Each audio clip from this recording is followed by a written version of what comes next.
Kabupaten Aceh Barat menyerahkan bantuan peralatan pencegahan dan penanganan COVID-19 untuk sekolah dalam rangka persiapan pembelajaran sekolah pada tanggal 13 Juli 2020.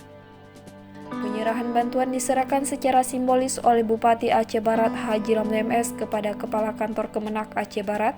Kadis Pendidikan Aceh Barat, dan Kadis Dayah Aceh Barat di Posko Induk Gugus Tugas COVID-19 Aceh Barat, Kamis 9 Juli 2020.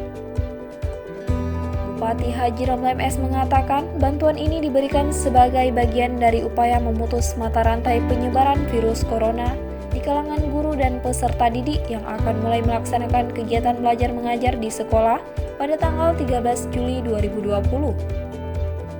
Adapun jenis bantuan yang diberikan berupa 396 unit termogun atau alat pengukur suhu,